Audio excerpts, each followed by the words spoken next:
तो दोस्तों आज हम बात करने वाले यार क्लास 12 केमिस्ट्री का बहुत ज़्यादा ही मोस्ट इंपॉर्टेंट टॉपिक देख सकते हो। आज हम देखेंगे एथिलेमीन बनाने की प्रयोगशाला विधि का चित्र सहित वर्णन, ठीक है। और बात करें यार ये बोर्ड एग्जाम के लिए मोस्ट इंपॉर्टेंट है, ठीक है। अगर एग्जाम में बात करें क्वेश्चन किस टाइप से आएगा, आपका क्वेश्चन पूछा जाएगा प्रयोगशाला में एथिलेमीन बनाने की विधि का सचित्र वर्णन कीजिए और इसके भौतिक गुण, रासायनिक गुण और उपयोग भी कभी कभी पूछ ले जाते हैं। तो आज हम आपको इसका पूरा चित्र, इसकी रिएक्शन, इसकी विधि और भौतिक गुण, रासायनिक गुण, उपयोग सब कुछ आज की वीडियो पे क्लियर करेंगे, ठीक है। जिससे आपके सारे डाउट एकदम क्लियर हो जाएंगे। और अगर इसको एकदम मस्त तरीके से आप सुन लेते हो तो आपको रटना भी नहीं पड़ेगा, ठीक है। रटना भी नहीं पड़ेगा, बस एक एक बात को आपको सुनना है, एकदम मस्त तरीके से समझाएंगे, ठीक है। तो चलो बिना टाइम वेस्ट किए आपका शुरू करते हैं वीडियो को। तो देखो हम क्या देखने वाले, एथिलेमीन बनाने की प्रयोगशाला विधि। तो ये देख सकते हो, ये इसकी प्रयोगशाला विधि अर्थात लेबोरेटरी प्रोसेस का आपका चित्र है, ठीक है। तो हम आपको इस चित्र को बाद में समझाएंगे, पहले कुछ इसके बेसिक के बारे में बात कर लेते हैं। जैसे एथिलेमीन बनाने की प्रयोगशाला विधि लिख रहे हैं, तो देखो आपको जिस तरह से बताया भैया बोर्ड एग्जाम की कॉपी पे सेम वैसा ही लिखना, एग्जामिनर फुल पे फुल नंबर देगा, ठीक है। ठीक है, तो फुल पे फुल नंबर मिलेंगे आपको।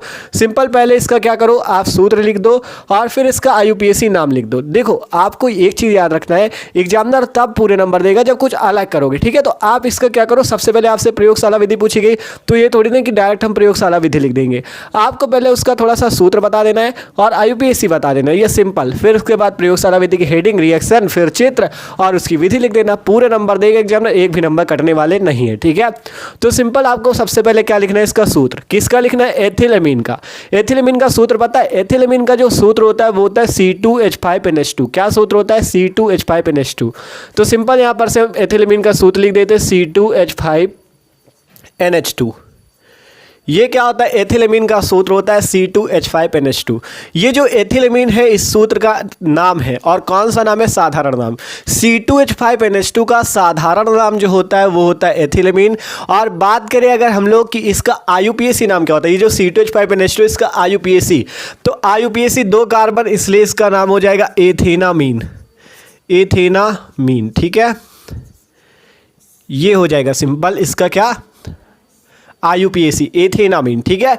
सिंपल आप ये याद रखो, ये जो आपका सूत्र है इसका C2H5NH2 और जो एथिलेमीन नाम है ना इसका, ये इसका साधारण नाम है और आईयूपीएसी जो है एथेनामीन। तो सिंपल बस ये याद रखो। आप अगर किसी भी यौगिक की आप क्या कर सकते हो, प्रयोगशाला विधि अगर लिखते हो एग्जाम में तो सबसे पहले उसका सूत्र और आईयूपीएसी जरूर लिख दिया करो, जिससे एग्जामिनर थोड़ा मतलब आकर्षित होगा, ठीक है। तो सिंपल पहले सूत्र लिख दिया C2H5NH2, आईयूपीएसी लिख दिया एथेनामीन। आप प्रयोगशाला विधि की हेडिंग पड़ेगी, इसको लिखना है और रिएक्शन देना है, फिर चित्र बनाना है, ठीक है। तो अब आपको ये भी इतना तो करने के बाद ये आपको रटना नहीं है, आप यहां पे समझना, आपको पूरी बात समझ में आ जाएगी, ठीक है। तो सिंपल देखो, ये आपको जो चित्र दिख रहा है, पहले ये समझो कि हमने इसमें क्या क्या लिया है। हमने देख सकते हो एक आसवन फ्लास्क लिया है, ध्यान से समझना। ये जो आपको ये दिख रहा है ना, ये इस टाइप से गोल, इसे क्या कहते हैं, इसे कहते हैं आसवन फ्लास्क। इसे कहते हैं आसवन फ्लास्क। क्या कहते हैं, आसवन फ्लास्क कहते हैं, ठीक है। सिंपल ये जो आपको दिख रहा है इस टाइप का, ये ठीक है, ये क्या आपका एक गोल पेंदी का आसवन फ्लास्क है। गोल पेंदी का मतलब समझते हो, जिसके नीचे पेंदी क्या है, गोल है। तो हमने एक गोल पेंदी का आसवन फ्लास्क ले रखा है, देख सकते हो ये क्या है, गोल पेंदी का आसवन फ्लास्क, ठीक है। और इस पे हम क्या भर रखे हैं, ब्रोमीन और प्रोपियोनोमाइड को। अभी पूरा रिएक्शन आपको समझाएंगे, टेंशन ना लो, बस जो कह रहे हैं वो सुनते चलो। सिंपल आपने क्या किया, एक गोल पेंदी का क्या ले लिया, आसवन फ्लास्क, जिसपे क्या मिला दिया, ब्रोमीन और प्रोपियोनोमाइड, ठीक है। इसके नीचे हमने एक देख सकते हो, ये जो आपका दिख रहा है जिसमें ब्लू कलर से आपका पानी भरा हुआ है, ठीक है। इसमें क्या है, जल उष्मक। ये क्या है, इसका नाम है जल उष्मक, ठीक है। इसके नीचे जो आसवन फ्लास्क, इसके नीचे हमने एक जल उष्मक लगा रखा है और नीचे यहाँ पे देखोगे तो हमने एक बर्नर लगा रखा है। बर्नर का क्या कार्य होगा, बर्नर से आग जलाई जाएगी, जिससे हम इस फ्लास्क को क्या करेंगे, गर्म करेंगे, ठीक है। फिर ऊपर की बात आती है, हमने एक क्या लगा रखी है, पृथककारी कीप, जिसपे हमने KOH को भर रखा है। यहाँ पे देखोगे तो हमने एक थर्मामीटर लगा रखा है, ठीक है। और आगे अगर इधर से आओगे, देखो जब यहाँ पे ब्रोमीन ब्रोमीन और प्रोपियोनोमाइड और ऊपर से KOH आएगा। इसकी जब रिएक्शन होगी तो यहाँ पर से सिंपल एथिलेमिन आपका बनता हुआ यहाँ जाके यहाँ पे एकत्रित हो जाएगा। अगर बात करें ये क्या है, इसका नाम है संघनित्र, जिस पे पानी भरा होता है। ये क्या है, संघनित्र, और इसमें क्या होता है, जल भरा होता है। इसको आप जल संघनित्र भी कह सकते हो। नीचे देखोगे तो ये जो आपको दिख रहा है ये आपका एक ग्राही है, ठीक है। ये जो आपको दिख रहा है इस टाइप से ये आपका ग्राही है, इसी पे आके एथिलेमिन आपका एकत्रित होगा। और यहाँ पे ये आपको एक बीकर हमने लगा रखा है जिसमें पानी भर रखा है, ठीक है। आप ध्यान से फिर से पूरा समझो। सबसे पहले हमने क्या लिया, एक आसवन फ्लास्क लिया है गोलपेंदी का, उस पर हमने ब्रोमीन और प्रोपियोनोमाइड रखा है और उसके नीचे एक जलूष्मक लगा रखा है, नीचे एक बर्नर लगा रखा है, बर्नर से आग जल रही है। ऊपर देखोगे तो ये आपकी एक पृथककारी कीप है जिसपे KOH भरा है। यहाँ पे देखोगे तो एक थर्मामीटर लगा है। जब आपकी ब्रोमीन प्रोपियोनोमाइड और इस KOH की रिएक्शन होगी, ध्यान से समझो, जब ब्रोमीन इसमें भरा है ना, प्रोपियोनोमाइड भी भरा, ऊपर से KOH आएगा, यहाँ पर से देख सकते हो। तो जब इसकी रिएक्शन होगी तो क्या बनेगा, आप क्या बनाने आओ यहाँ पे, एथिलेमिन ना, तो सिंपल एथिलेमिन बनेगा। और एथिलेमिन आपका यहाँ से देखो, यहाँ पर से जाता हुआ इस नली से देख सकते हो यहाँ से आएगा। और ये हमने एक संघनित्र लगा रखा है, क्या लगा रखा है, संघनित्र, जिस पे क्या भरा होता है, जल। देख सकते हो हमने दर्शाया जल भरा है यहाँ पे। नीचे आओगे तो ये आपको जो दिख रहा है ये ग्राही है जिस पे आपका एथिलेमिन आकर एकत्रित हो जाएगा। और नीचे यहाँ पे ये देखोगे तो ये क्या भरा हुआ है, इसमें ठंडा जल भरा हुआ है, ठीक है, जिस पे हमने ग्राही को रख दिया। तो सिंपल सी ये बात है। अब बात आती है आपको इससे रिएक्शन कैसे करोगे। सिंपल देखो, आपसे ये बताया हमने कि हमने ये जो आसवन फ्लास्क लिया है इसमें ब्रोमीन और प्रोपियोनोमाइड को भर रखा है और इसमें क्या डाल रहे हैं, KOH। तो सिंपल जब ब्रोमीन प्रोपियोनोमाइड और KOH की रिएक्शन होगी तब जाके एथिलेमिन बनेगा। तो वही रिएक्शन आपको यहाँ पे देनी है, फिर इसके बाद चित्र बनेगा और विधि लिख देनी, बस कंप्लीट है यार, ठीक है, सिंपल है। तो देखो यहाँ पे पढ़ो हमने क्या लिखा है, वही चीज लिखा है जो यहाँ पे बताया।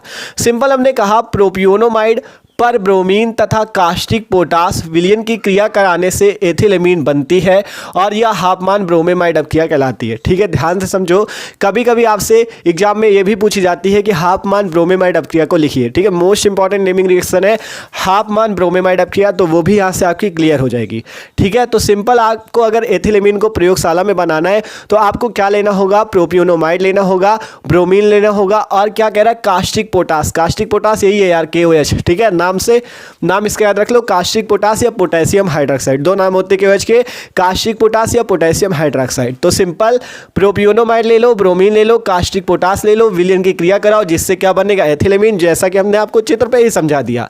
और ये अपक्रिया हाफमान ब्रोमेमाइड अपक्रिया कहलाती है। तो सिंपल आप क्या करते हैं, यहाँ पे हम रिएक्शन लिख देते हैं। तो देखो क्या लेना है आपको, प्रोपियोनोमाइड का सूत्र पता है, प्रोपियोनोमाइड का जो सूत्र होता है वो होता है C2H5CONH2, ठीक है। तो यहाँ पे सिंपल लिखते हैं प्रोपियोनोमाइड का सूत्र C2H5CONH2, इसका नाम क्या है, प्रोपियोनोमाइड C2H5CONH2, ठीक है। अब इस पर क्या मिलाना है, ब्रोमीन, तो ब्रोमीन मिला दो Br2, ये हमने भैया मिला दिया ब्रोमीन। आप क्या करेंगे, ब्रोमीन तथा कास्टिक पोटास, कास्टिक पोटास का तो सूत्र बता ही दिया KOH, तो सिंपल KOH मिला दो, KOH मिला दिया, ठीक है। आप जिससे सिंपल बनेगा क्या, देखो ये जो तीर का निशान आगे लगाना और रिएक्शन भी आगे लिखना, क्योंकि यहाँ देख सकते हो जगह नहीं है इसलिए हम नीचे लिख रहे हैं। सिंपल हमने क्या लिया, ये प्रोपियोनोमाइड ले रखा है, ये ब्रोमीन ले रखा है, ये कास्टिक पोटास या पोटेशियम हाइड्रोक्साइड KOH ले रखा है। फिर रिएक्शन होगी, ये जो तीर है इसको आगे लगाना और आगे ही रिएक्शन लिखना, ठीक है। कॉपी पर आप लिखोगे, यहाँ पर जगह नहीं इसलिए लिख रहे हैं, ठीक है। तो सिंपल अब क्या होगा, जब प्रोपियोनोमाइड, ब्रोमीन और कास्टिक पोटास लोगे तो विलयन की क्रिया कराने से क्या बनेगा, एथिलेमिन। और एथिलेमिन का आपको सूत्र पता ही चल गया, C2H5NH2। तो देखो कैसे, यहाँ पर से C2H5, यहाँ पर से NH2, तो सिंपल C2H5NH2, ये आपका बन जाएगा C2H5NH2, ठीक है। यहाँ से C2H5NH2। आप देखो यहाँ से एक पोटेशियम देख रहे हो, यहाँ से एक ब्रोमीन देख रहे हो, तो यहाँ पर से KBr भी बाहर निकल जाएगा, ठीक है। आप देखो यहाँ पर से आपको एक K और लेना है और यहाँ पे जो CO है, ध्यान से देखो एकदम आसान है, ये K देख रहे हो, यहाँ पर से CO है तो यहाँ पर से आपको K2CO3 भी बाहर निकालना है। और देखो यहाँ पे OH एक्स्ट्रा बचेगा तो आपको जल भी बाहर निकालना है, ठीक है। सिंपल देखा यहाँ पे आपने प्रोपियोनोमाइड लिया, ब्रोमीन लिया और KOH लिया, जिससे क्या हुआ, यहाँ पर से C2H5 और NH2 आपका एथिलेमिन बना, यहाँ से KBr बना और यहाँ पर से K और CO मिला के K2CO3 बना और ये OH था तो जल बना। अब बात आती रिएक्शन बैलेंस करने की। तो आपको रिएक्शन बैलेंस करने के लिए देखो क्या करना है, यहाँ पे बात करें तो कितने ब्रोमीन है, यहाँ पे एक ब्रोमीन, यहाँ पे बात करें तो कितने ब्रोमीन, 2 ब्रोमीन, तो यहाँ पे कर लो 2 का गुणा, ठीक है, आपको दोनों साइड जितने पोटेशियम इधर उतने पोटेशियम इधर, जितने ब्रोमीन इधर उतने ब्रोमीन उधर। ठीक है, तो सिंपल यहाँ 2 ब्रोमीन थे तो हमने यहाँ पे 2 का गुणा कर लिया, जिससे यहाँ भी 2 ब्रोमीन हो गए। ठीक है, अब बात करें यहाँ पे आपके देखो पोटेशियम की, तो यहाँ पे 2 पोटेशियम, यहाँ पे 2 पोटेशियम मिला के 4 पोटेशियम, इधर कितने हैं, एक ही है, तो यहाँ पे कर लो 4 का गुणा। ठीक है, सिंपल देख लो, कुछ नहीं किया भैया। आपको रिएक्शन बैलेंस करने के लिए देखो यहाँ पे एक ही ब्रोमीन था, यहाँ पे 2 थे तो हमने 2 का गुणा कर लिया। अब बात आती पोटेशियम, तो यहाँ 2 पोटेशियम 2 2 4 पोटेशियम, यहाँ पे कितने, एक ही था, 4 का गुणा कर दिया। अब बात आती OH की, OH बैलेंस करना है, तो यहाँ पे 4 OH, यहाँ पे H2O है, तो यहाँ पे कर लो 2 का गुणा। यहाँ पे कितने गुणा कर लोगे, 2 का, तो आपकी रिएक्शन भी सिंपल बैलेंस हो जाएगी। ठीक है, अब आपको पूरा समझाएं। हमने आपसे कहा था प्रोपियोनोमाइड ले लो, ब्रोमीन ले लो, कास्टिक पोटास विलयन की क्रिया कराओ, जिससे एथिलीन बन जाएगा, और ये अब किया हाफ वन ब्रोमेमाइड अब क्या कहलाएगी। तो हमने क्या किया है, सिंपल ये प्रोपियोनोमाइड लिया, C2H5CONH2, क्या नाम इसका, प्रोपियोनोमाइड, और क्या लिया, ब्रोमीन ले लिया है, और क्या लिया, कास्टिक पोटास या पोटेशियम हाइड्रोक्साइड लिया, जिससे C2H5NH2 बना, यहाँ पर से 2KBr बना, और K2CO3 और जल बना। इनके सबके नाम लिख लेना, इसका नाम है प्रोपियोनोमाइड, इसका ब्रोमीन, इसका कास्टिक पोटास या पोटेशियम हाइड्रोक्साइड, इसका नाम एथिलीन, इसका नाम पोटेशियम ब्रोमाइड, इसका नाम पोटेशियम कार्बोनेट, ये जो K2CO3 इसका नाम पोटेशियम कार्बोनेट, इसका तो जानते हो जल है। ठीक है, तो सिंपल ये होता है। आप तो समझ में आई रिएक्शन। आपको सबसे पहले यही करना था, सबसे पहले उसका सूत्र और IUPAC लिख दो, प्रयोगशाला विधि हेडिंग डाल के ये लिख दो। ठीक है, कि प्रोपियोनोमाइड पर ब्रोमीन तथा कास्टिक पोटास विलयन की क्रिया कराने से एथिलीन बनती है, और यह हाफमान ब्रोमेमाइड अब क्या कहलाती है। फिर ये रिएक्शन दे दो, ये आपकी प्रोपियोनोमाइड, ब्रोमीन KOH, एथिलीन KBr और पोटेशियम कार्बोनेट और जल। ये सिंपल करना है। इतना करने के बाद, अब इतना करने के बाद इसके नीचे ये चित्र बनाना। ठीक है, जब इतने तक लिख लेना, इसके बाद चित्र बनाना। पहले ये करना, फिर ये और इसके बाद चित्र बनाना, फिर चित्र में जो आपने किया है उसकी विधि लिख देना, आपका कंप्लीट हो जाएगा। ठीक है, फिर केवल बचेंगे भौतिक गुण, रासायनिक गुण उपयोग, तो वो भी अभी आपको पूरा क्लियर कराएंगे। तो सिंपल अब बात आती है चित्र की, कि आपको चित्र समझना है और चित्र में क्या लिखना है बना के, जिससे आपको एग्जामिनर भी पूरे नंबर दे दे। तो देखो, आपसे एक बात कहते हैं, सिंपल आप जितना कहें आप उतना केवल सुन लो, जितना कहें केवल उतना सुन लो। अगर आपने सुन लिया तो आपको ये तुरंत याद हो जाएगी विधि। ठीक है, तो इसलिए सुन लो, एक एक करके सारी चीज़ें बताते हैं हम आपको। तो सिंपल हमने आपसे पहले ही कहा था, आपको इस चित्र पे हमने बताया क्या क्या हमने लिया है। पहले हमने ये एक, आप भी ले लो, आपने क्या ले लिया, एक गोल पेंदी का आसवन फ्लास्क। क्या ले लिया, एक गोल पेंदी का आसवन फ्लास्क। इस पे आपको ब्रोमीन मिलाना है, ब्रोमीन मिला दो। क्या मिलाना, प्रोपियोनोमाइड मिलाना, प्रोपियोनोमाइड मिला दिया। अब ऊपर हमने क्या किया है, एक पृथककारी कीप लगा रखा है, जिसमें KOH भर रखा है। क्या भर रखा है, KOH, जिसका नाम है पोटेशियम हाइड्रोक्साइड। इसको भरेंगे और यहाँ पर नीचे डालेंगे। यहाँ पे हमने एक थर्मामीटर लगा रखा है, नीचे बर्नर लगा रखा है, बर्नर में आग जल रही है, इसको गर्म करेंगे, जिससे एथिलीन बनती हुई आपकी संघनित्र से होकर इस ग्राही में जाके एकत्रित हो जाएगी। और इस ग्राही में एक चीज जान लो, इस ग्राही में HCl पहले से मिला होता है। इस ग्राही में हम HCl मिला के रखते हैं, और ये जब एथिलीन आती है तो एथिलीन और तनु HCl मिल जाता है। फिर इसको हटाने के लिए आपको कुछ करना पड़ेगा, तो वो अब हम आपको विधि पे समझाएंगे। तो अब आप लोग क्या करो, इसका पूरा स्क्रीनशॉट ले लो, फिर आप इसको इरेज करके हम यहाँ पे विधि लिखेंगे और फिर आपको पूरा समझाएंगे। ठीक है, तो स्क्रीनशॉट ले लो इसका। आप देखो, बात करते कि आपको इसकी विधि पे क्या लिखना है। तो देखो भैया, एक एक बात को समझते चलना। ठीक है, एक एक पॉइंट आपको समझाएंगे, बात देखते रहो। ठीक है, तो सिंपल देखो, हमने यहाँ पे क्या लिखा, विधि लिख रखी इतनी, आपको इसका एक एक पॉइंट समझा देंगे, टेंशन ना लो। सिंपल आपसे कहा गया, एक गोल पेंदी के फ्लास्क में 20 ग्राम प्रोपियोनोमाइड और 18 मिलीलीटर ब्रोमीन लेकर ठंडा करते हैं, फिर इसमें 10% KOH का 200 मिलियन विलयन मिलाते हैं। ठीक है, और मिश्रण को तब तक हिलाते रहते हैं जब तक कि पीले रंग का विलयन ना बन जाए। आपसे क्या कहा गया, आपसे ये कहा गया, हमने यही कहा था आपसे, आप एक क्या लो, गोल पेंदी का आसवन फ्लास्क लो, जिसमें ब्रोमीन, प्रोपियोनोमाइड और KOH मिलाना है।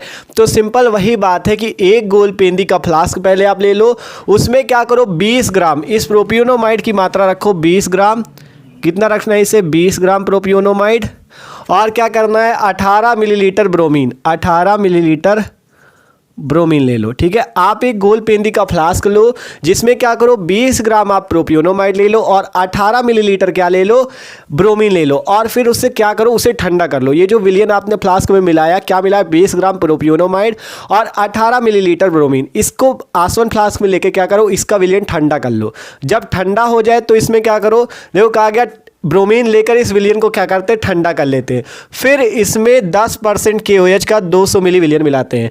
पहले आपको देखो इस पृथककारी कीप से तो बाद में डाला जाएगा, पहले आपको यहाँ पे भी KOH मिलाना है, ठीक है। देखो आप पूरा समझो सिस्टम। पहले आपको एक आसवन फ्लास्क लेना है जिसपे क्या करना है 20 ग्राम प्रोपियोनोमाइड और क्या करना है 18 मिलीलीटर ब्रोमीन मिलाना है। फिर उसमें क्या करना है आपको 10% KOH का 200 मिलीलीटर विलयन मिला देना है, जिससे विलयन का रंग क्या हो जाएगा, पीला हो जाएगा, ठीक है। विलयन का रंग क्या हो जाएगा, पीला हो जाएगा। ध्यान से समझो, सबसे पहले हमने क्या किया, एक गोल पेंदी वाले फ्लास्क में 20 ग्राम प्रोपियोनोमाइड और 18 मिलीलीटर ब्रोमीन लेकर विलयन को ठंडा किया। पहले क्या किया आपने आसवन फ्लास्क पे 20 ग्राम प्रोपियोनोमाइड और 18 मिलीलीटर ब्रोमीन लेकर इस विलयन को किया ठंडा। जब ठंडा हो जाए विलयन तब क्या करो, फिर इसमें 10% KOH का 200 मिली विलयन मिला दो।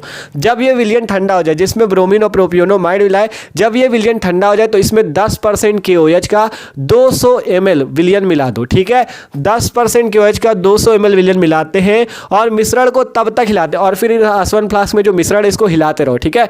मिश्रण को तब तक हिलाते हैं जब तक इसका रंग पीला ना हो जाए। मिश्रण को तब तक हिलाते रहते हैं जब तक कि पीले रंग का विलयन ना बन जाए।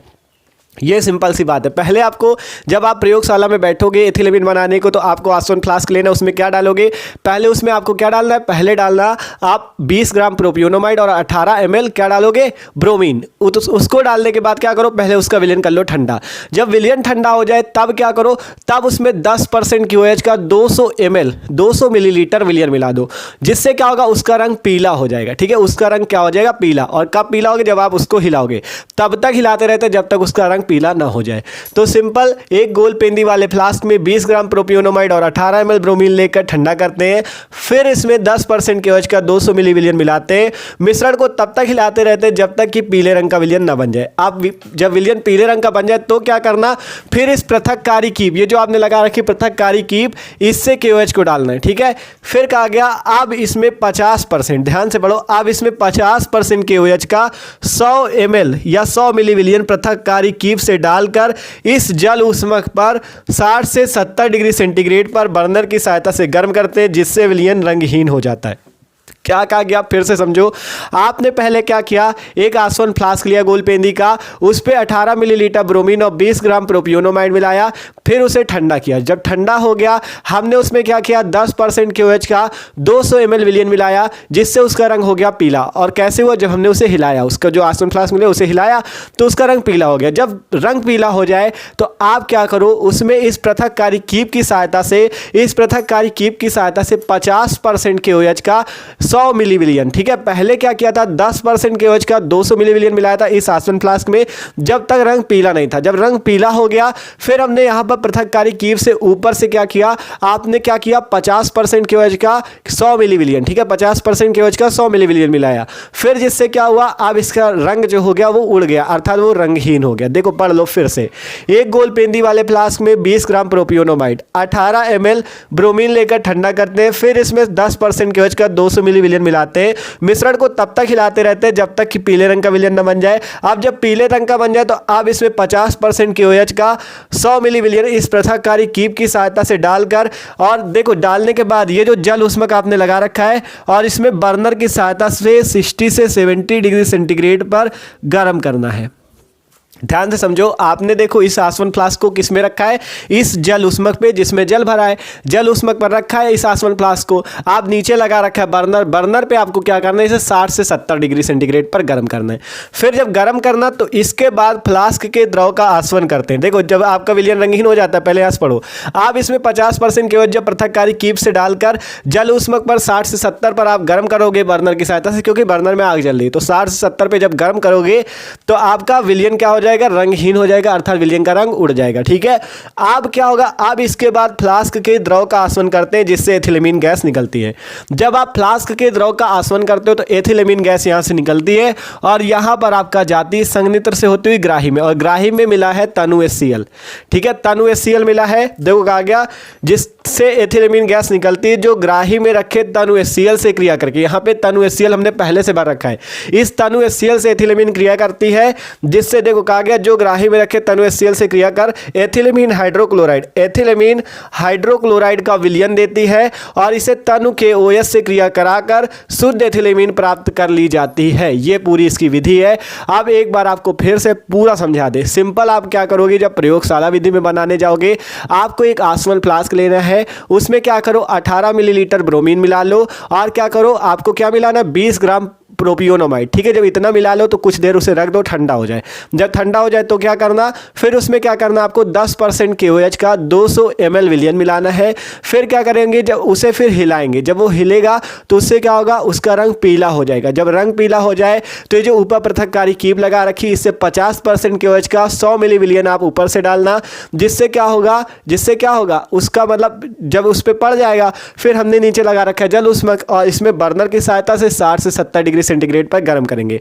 जब गर्म करेंगे तो ये विलयन क्या हो जाएगा, रंगहीन हो जाएगा, अर्थात इसका रंग उड़ जाएगा और जिससे क्या होगा एथिलेमीन गैस बनेगी। और यहाँ से होती हुई देखो विलयन का जब आप आसवन करोगे, जब आपका गर्म करोगे रंगहीन हो जाएगा, फिर विलयन का आसवन करेंगे, जब विलयन का आसवन करेंगे तो एथिलेमीन गैस यहाँ से निकलती हुई आपका इस संघनित्र से होती हुई इस ग्राही में जाएगी और इस ग्राही में पहले से हमने तनु HCl भर रखा है। जब पहले से तनु HCl भर रखा है तो ये एथिलेमीन जो C2H5NH2 है आपकी देख सकते हो लिखा है एथिलेमीन C2H5NH2 जब आपकी तनु HCl से क्रिया करेगी तो एथिलेमीन हाइड्रोक्लोराइड, इसका क्या नाम है HCl का हाइड्रोक्लोरिक अम्ल, HCl का नाम होता है हाइड्रोक्लोरिक अम्ल। तो जब एथिलेमीन हाइड्रोक्लोरिक अम्ल से क्रिया करेगी तो एथिलेमीन हाइड्रोक्लोराइड का विलयन बनाएगी। फिर आपको क्या करना, शुद्ध एथिलेमीन प्राप्त करने के लिए उसकी क्रिया KOH से कर देनी है।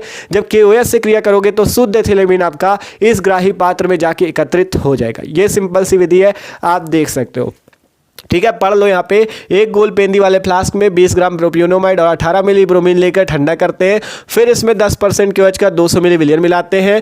मिश्रण को तब तक हिलाते रहते हैं जब तक पीले रंग का विलयन न बन जाए। जब पीले रंग का बन जाए इस पृथककारी कीप की सहायता से 50% KOH का 100 मिली विलयन पृथककारी कीप से डालकर इस जल उष्मक पर, ये जो जल उष्मक लगाया इस जल उष्मक पर इस बर्नर की सहायता से 60 से 70 पर गर्म करते हैं, जिससे विलयन रंगहीन हो जाता है।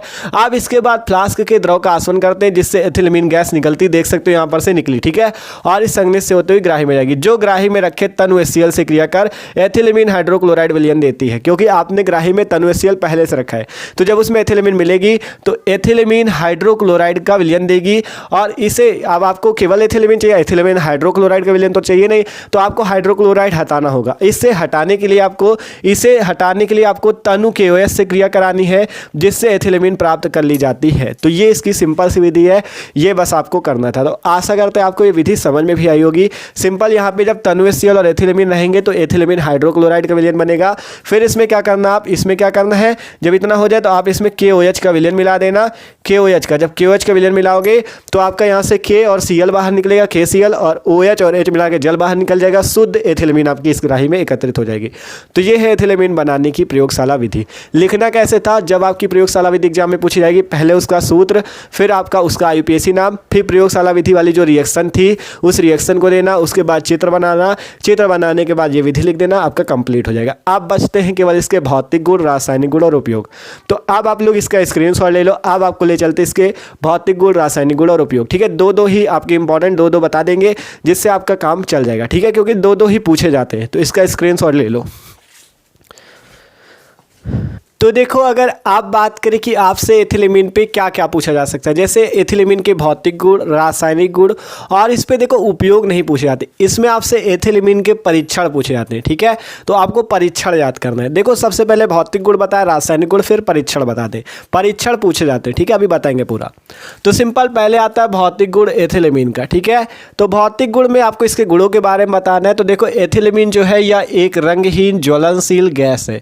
जो आपका एथिलेमीन होता है यह एक रंगहीन ज्वलनशील गैस है। ठीक है, यह एक रंगहीन ज्वलनशील गैस है। इसका क्वथनांक 17 डिग्री सेंटीग्रेड होता है, अर्थात 17 डिग्री सेंटीग्रेड होता है। और इसकी बहुत तीक्ष्ण अमोनिया जैसी गंध होती है। ये जो आपका एथिलेमीन है इसकी गंध कैसी होती है, इसकी खुशबू कैसी होती है, आपकी अमोनिया जैसी होती है। ठीक है, तो ये इसके भौतिक गुण है। अगर बात करें रासायनिक गुण, तो देखो रासायनिक गुण और परीक्षण ये दोनों एक ही आप याद कर लो। ठीक है, देखो पहले परीक्षण बताए फिर रासायनिक गुण पे आपको बताते हैं। सबसे पहले परीक्षण इसके दो हैं, जैसे आपका पहला आइसोसाइनाइड परीक्षण, ठीक है। एथिलेमीन जो है आइसोसाइनाइड परीक्षण देता है, जिसमें आपका क्या होता है, सिंपल एथिलेमीन होता है। ये क्लोरोफॉर्म, इसका देखो सबके नाम लिखते चलना, हमने लिखा नहीं, आपको बता दे रहे, लिख लेना। इसका नाम एथिलेमीन है, इसका नाम है क्लोरोफॉर्म CHCl3, और इसका नाम तो जानते हो पोटेशियम हाइड्रोक्साइड। सिंपल यहाँ से होता क्या है, C2H5, ये वाला नाइट्रोजन और ये वाला कार्बन मिलके C2H5NC बनता है, और इसी का नाम है एथिल आइसोसाइनाइड, ठीक है। ये आइसोसाइनाइड बनाता है, इसलिए कहा गया एथिलेमीन आइसोसाइनाइड परीक्षण देता है। तो सिंपल एथिलेमीन है ये है क्लोरोफॉर्म, ये है KOH। तो सिंपल यहाँ से C2H5N और C एथिल आइसोसाइनाइड बनेगा। यहाँ पर 3 का गुणा कर लेना, तो 3K और 3Cl मिलके 3KCl बनेंगे। यहाँ पे OH हो जाएंगे, तो ये OH मिला के जल बना लेंगे। तो सिंपल इसका ये मतलब है कि आइसोसाइनाइड परीक्षण का, कि जब एथिलेमीन अर्थात C2H5NH2 आपका क्लोरोफॉर्म अर्थात CHCl3 से और 3KOH से रिएक्शन करता है, तो C2H5NC जिसका नाम है एथिल आइसोसाइनाइड, एथिल आइसोसाइनाइड बनाता है, इसलिए ये आइसोसाइनाइड परीक्षण देता है, और 3KCl और जल बन जाएंगे। तो आपसे पूछा ये जाता है कि आप एथिलेमीन के परीक्षण लिखिए, तो ये दोनों लिख देना। अगला नंबर है नाइट्रस अम्ल से क्रिया। ये भी आपका एक परीक्षण है, जब एथिलेमीन क्या है, नाइट्रस अम्ल HNO2 से क्रिया करता है NaNO2 और HCl की उपस्थिति में, ठीक है। ये जो आपका HNO2 है ना, इसी का नाम है नाइट्रस अम्ल, ठीक है। सिंपल एथिलेमीन और नाइट्रस अम्ल का सूत्र होता है HNO2, जब इससे रिएक्शन करेगा तो यहाँ पर से C2H5, यहाँ से एक ऑक्सीजन और एक हाइड्रोजन मिलकर C2H5OH, ये आपका रहा, ये C2H5 ऑक्सीजन और एक हाइड्रोजन मिलके C2H5OH बन जाएगा। और आपका यहाँ से देखो एक नाइट्रोजन, ये 2 नाइट्रोजन बाहर निकलेंगे, और आप देख सकते हो यहाँ पे 2 हाइड्रोजन 1 ऑक्सीजन मिलके जल बाहर निकलेगा। ये सिंपल सी रिएक्शन होगी, ठीक है। ये सिंपल सी रिएक्शन आपकी होगी, एक ही जल तो निकलेगा। सिंपल देखो एथिलेमीन है, नाइट्रस अम्ल से क्रिया है, जिससे क्या होगा, C2H5 1 ऑक्सीजन 1 हाइड्रोजन मिलके एथिल अल्कोहल, इसका नाम लिख लेना, C2H5OH के नाम एथिल अल्कोहल। और यहाँ से एक नाइट्रोजन मिलके 2 नाइट्रोजन, और ये हाइड्रोजन, ये तो काम हो गया, ये 2 हाइड्रोजन और 1 ऑक्सीजन मिलके जल। तो ये सिंपल एथिल अल्कोहल बाहर निकलेगा, नाइट्रोजन बाहर निकलेगा और जल बाहर निकलेगा, ठीक है। तो सिंपल क्या हुआ, एथिलेमीन ने नाइट्रस अम्ल से NaNO2 और HCl की उपस्थिति में क्रिया की, जिससे एथिल अल्कोहल, नाइट्रोजन और जल बना। तो देखो सिंपल अगर बात करें, आपसे जो रासायनिक गुण और परीक्षण पूछे जाते हैं, तो यही दो आप परीक्षण याद कर लो, आइसोसाइनाइड परीक्षण और नाइट्रस अम्ल से क्रिया। इन्हीं को आप रासायनिक गुण में भी लिख सकते हो। देखो पहले रासायनिक गुण, जैसे इसका हम कह दें आपसे, पहला रासायनिक गुण क्या है, इसमें क्लोरोफॉर्म तथा KOH से क्रिया, KOH से क्रिया, ठीक है। ये पहला रासायनिक गुण याद कर लो। जब आपका एथिलेमीन क्लोरोफॉर्म अर्थात CHCl3 और KOH से क्रिया करता है, तो क्या होता है, यही रिएक्शन होगी। सिंपल यहाँ पे एथिलेमीन क्लोरोफॉर्म CHCl3 और 3KOH, जिससे क्या होगा, यहाँ पे से एथिल C2H5 ग्रुप, यहाँ से नाइट्रोजन, यहाँ से कार्बन C2H5NC, यहाँ 3 का गुणा कर लेना, तो 3K और 3Cl मिलके 3KCl और 3H2 आपका बाहर निकल जाएगा। यही सिंपल रिएक्शन, ठीक है। यही दो जो परीक्षण याद किए, यही दो रासायनिक गुण भी याद कर लो। दूसरा HNO2 से क्रिया, HNO2 से क्रिया, रासायनिक गुण में क्या करना होता है, सिंपल आपको अभिक्रियाएं करानी होती है। HNO2 से क्रिया, तो सिंपल एथिलेमीन HNO2 अर्थात नाइट्रस अम्ल से क्रिया करेगा, तो वही चीज़ बनाएगा जो नीचे बना, एथिल अल्कोहल, और क्या बनेगा, नाइट्रोजन। देखो ये 2 नाइट्रोजन और जल, बस ये सिंपल से क्रिया होगी। यहाँ NaNO2 और HCl की उपस्थिति दे देना, NaNO2 + HCl। देखो सिंपल कहने का ये मतलब है, आप 2 ही याद कर लो। अगर रासायनिक गुण पूछा जाए, देखो एग्जाम में पूछा जाएगा एथिलेमीन बनाने की प्रयोगशाला विधि लिखो, और अगर भौतिक गुण पूछा जाए तो भौतिक गुण ये लिख देना, रासायनिक गुण पूछा जाए तो रासायनिक गुण ये और ये लिख देना, और अगर कहीं परीक्षण पूछ ले तो ये तो आपको याद ही रहेंगे, यही दोनों परीक्षण भी आपको यही लिख देना, क्योंकि ये परीक्षण का भी कार्य करते हैं और रासायनिक गुण का भी कार्य करते हैं, इसलिए कह रहे हैं यही दोनों याद कर लो, नहीं और लिखा देंगे आप ज़्यादा याद करोगे, ठीक है। तो इन्हीं को आप कंप्लीट कर लो, इन दोनों को, इन्हीं से अगर आपका एग्जाम में रासायनिक गुण पूछा जाए तो रासायनिक गुण लिख देना ये दोनों, और अगर परीक्षण पूछा जाए तो परीक्षण लिख देना, ठीक है। तो ये सिंपल थे इसके भौतिक गुण, रासायनिक गुण उपयोग, ठीक है। और अगर पूरे आप इसके सही से रासायनिक गुण पढ़ना ही चाहते हो, तो हमने वीडियो एक बना रखी है, जिसमें हमने एथिलेमीन के भौतिक गुण, रासायनिक गुण, पूरे जितने रासायनिक गुण हैं, जितनी अब क्या सारी करा रखी, ठीक है। तो वो वाला वीडियो भी आप जाके देख सकते हो। और इस क्वेश्चन की बात करें तो इसमें तो यही पूछा जाएगा, सिंपल आपको 1-2 ही पूछे जाएंगे, ठीक है। तो इनको याद कर लेते हो तो कंप्लीट है वैसे, ठीक है। तो यार भाई प्लीज़ वीडियो अगर अच्छा लगा हो तो लाइक जरूर कर देना आप लोग, ठीक है। मेहनत की आपके लिए तो लाइक कर देना, और चैनल को भी सब्सक्राइब जरूर करना, ठीक है। डिस्क्रिप्शन पे आपको प्लेलिस्ट मिल जाएगी, क्लास 12 केमिस्ट्री, क्लास 12 फिजिक्स, उस पर जाके आप पूरी केमिस्ट्री की जितने चैप्टर हैं सारे कंप्लीट है, ठीक है। मस्त तरीके से अपनी देख सकते हो, सारी प्लेलिस्ट एक बार जरूर चेक करना। तो okay, thanks for watching this video.